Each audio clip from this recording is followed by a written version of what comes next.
So my question was, why is he never there? So I asked him when I was of age or able to articulate, hey man, why weren't you there? For those who don't know, I got an interesting lifestyle that most people don't even know about. Grew up with no mother, no father. My mom was killed when I was 9 months old, was stabbed. My dad was never there, so my grandmother raised me. My grandmother died when I was 12. I was pretty much on my own at that point. So my dad was never there, and I got through life and did all the things and made the accomplishments that I needed to make. I got to a point where he and I could talk. I was 17, and I was able to articulate how I felt and wanted to know. I needed some answers. I needed some answers from him as to why he's absent. His explanation was he was on drugs, he was wild and doing his thing. I get that, cool. But at some point, you have to mature and say, okay, let me be a father to this guy. Because I played sports all my life. I was an outstanding athlete. I played everything. When I was young, it was baseball and it was basketball, and everybody in the city know me. I'm doing my thing in there. So my question was, why is he never there? Why aren't you there? So I asked him when I was of age or able to articulate, hey man, why weren't you there? And he gave me the explanation, and I accepted it. He was on drugs. He was irresponsible. He should have been there after my mom was killed. He was sincere. So we're talking, and I'm like, okay, I get it. So let's try to find a way for us to have a relationship. So it was sketchy. Over the years, throughout the years, I would see him. I wouldn't see him. We would talk via text, or maybe he'd call me. So after a while, I realized this isn't really real, I don't think. Then I came to the conclusion, I said, I don't think I have the type of relationship with him if something happens to him, I would even show an emotion. I probably wouldn't even cry if my dad died. And this morning, my sister told me that, he was planning out his funeral. He was writing out his will and what he wanted to leave us and it hit me. It hit me in that moment. I said, I'm not healed. I'm not done with this. I thought I was in a position where I could move on. He leaves and he's passed on, and I can say, oh, well, I got my sons and now I can teach them the things that my dad should have taught me. But I wasn't closed out yet. And I'm still not closed out. Through all this, I'm realizing, regardless of what you think, you feel, when it's parents involved, there's a connection that has to be there. Especially if I can see you. If I see you, I know you're still living. I'm like, even if you're not there, even if it's somebody out there who has a father that's on crack, a mother that's on crack, and you feel disattached from them, there is still a connection. They had you. That never leaves. That connection never leaves. So it hit me, man. It hit me this morning when I replayed my sister saying, oh, he's planning out his funeral. He knows that there is an end point, and the end point is nearing, and he's planning out his future, and everything hit me. And I said, I'm not done. I'm not over this. There's still some shit unanswered. I have become who I am right now and going to elevate to more. You should have been there. I thought I was over it, thinking that, well, we don't have no bond like that, like me and my sons have. So whenever something happens, it's gonna be like he a stranger. No, he's not a stranger. He's my dad. But I'm not at peace with where our relationship is, because I still feel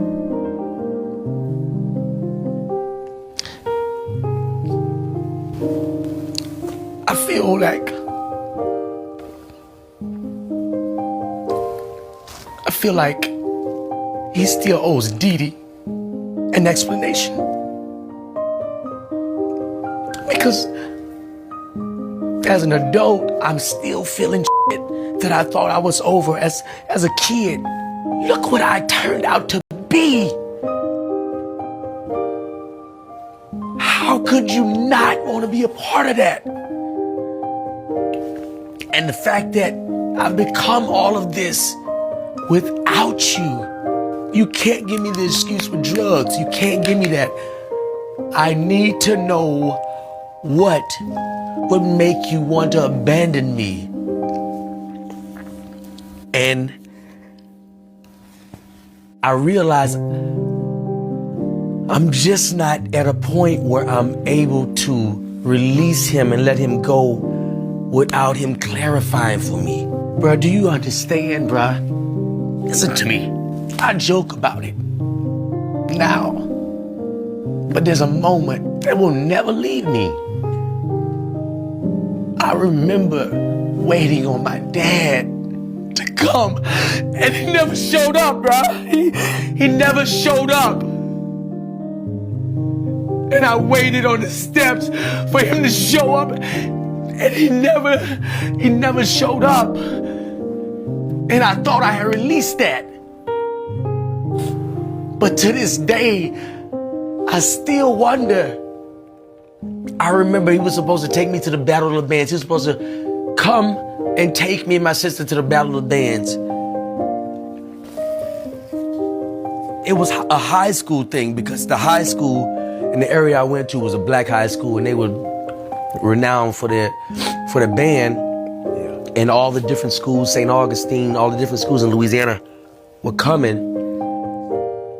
And I remember, because I lived in the area that was close by the school, so I remember around 5 o'clock, the band is warming up, and here I'm warming up.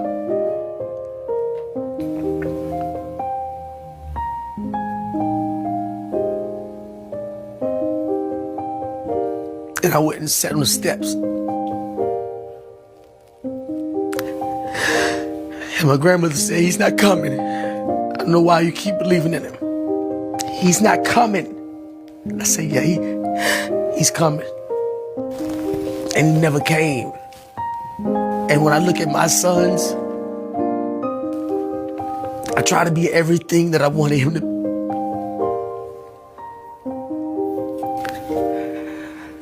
I try to be everything that I wanted him to be to me. And that's why I'm so influential in my sons' lives. That's why we can have conversations about whatever and be open. Because I try to live that life that I wanted him to be to me through them. But I still need clarity. Because I gotta know. Here's the kicker. Let me just run down to you a few things that people don't even know. There were moments in my life that were big to me. Everybody could be there. I wanted to see his face.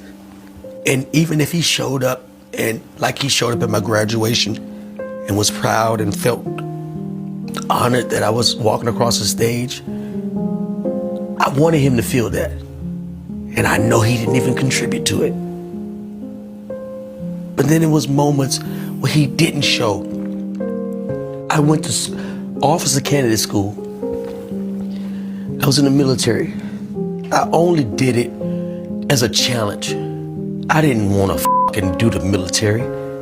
But I said, I'm gonna go ahead and do officers candidate school because they say it's the hardest in the country. Louisiana has the hardest candidates OCS school in the country. And I said, I'm gonna do it. And I'm gonna excel at it. Went in, excelled at it. I graduated top of my class. And when you graduate, everybody's parents, mostly fathers, will pin you. They'll pin your rank, your second lieutenant brass, your rank on your collar. And I remember saying, he ain't coming. So I gotta back up. Well, you gotta get a...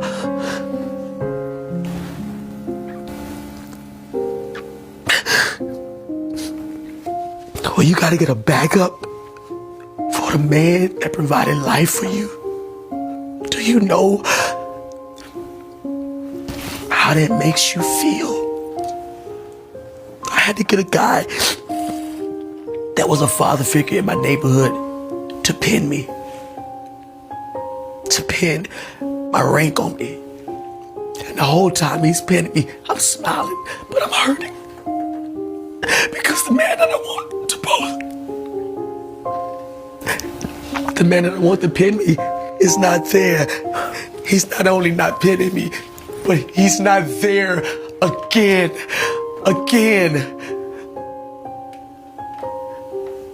And it just, looking back on it, it's like I've made it to this point and become an amazing man, and you're still not there. And that is what I gotta find peace with through talking to him, because those moments I can't get back. But I gotta know, what is it in you that looks at me and the man I've become? Why don't you want to celebrate that? You don't have a choice. If you provide that life, it's up to you to cater to everything that that kid needs to make sure he becomes better than you. Listen to me. Listen to me carefully. You feel like you gotta eat shit? You keep eating it.